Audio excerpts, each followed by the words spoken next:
Salutare tuturor! Astăzi ne jucăm un joc foarte prostețe ăsta. Domn Canatrie. Fiică mie!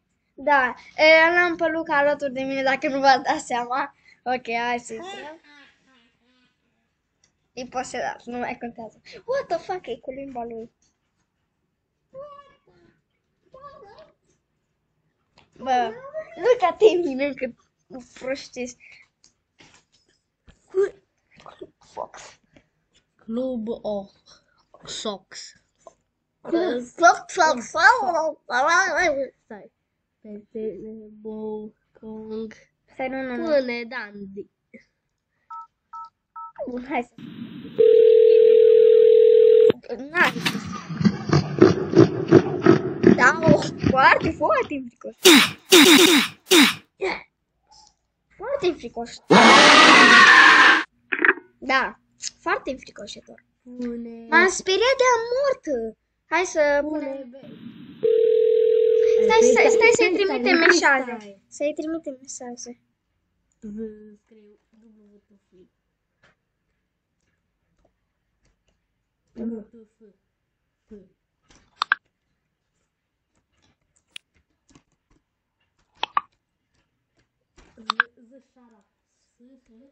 Stai.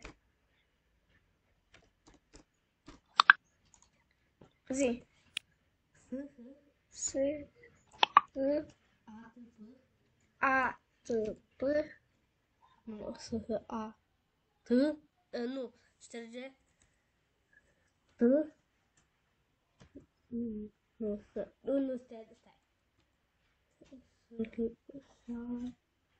Da, T.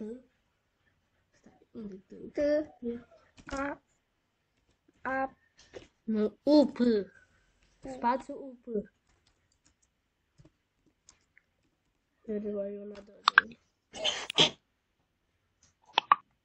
O să nu mai. Acum dă ăsta FaceTime.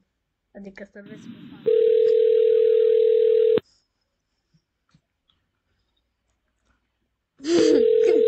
Nu mai se schimbă ceasul, așa rămâne ceasul, uite ceasul aici, așa rămâne.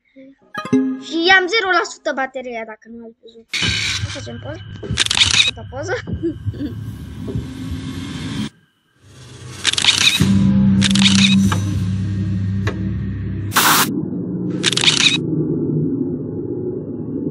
Da, foarte creepy. Aha, foarte creepy. Bă, animație bună încă.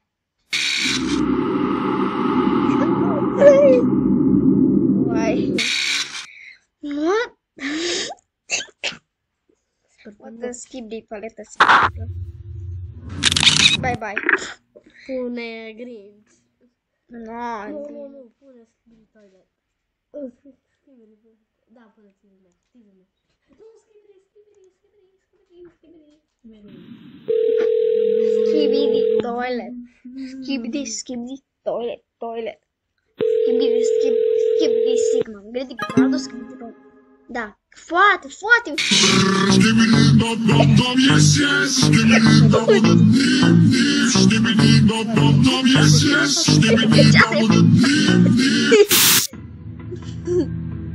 Este normal. Da. Aha.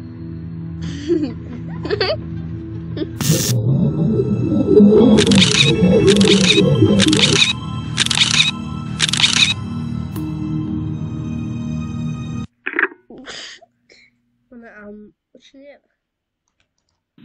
Lăsăm pe Blue din Rainbow Friends. Yay! Care am terminat chapter 1 și chapter 2. Yay!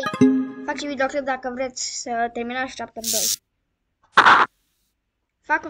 După acest videoclip o să fac un videoclip să vă arăt cum să terminați chapter 2 din Rainbow Friends. Da. Să după aia ne jucăm asta. Demon. Nu. După ce nu știu jocul ăsta. Ok. Hai să... Prostie oricum. Prostie multă. Bun. Eu am fost Camelia, v-am pupat, pa, pa!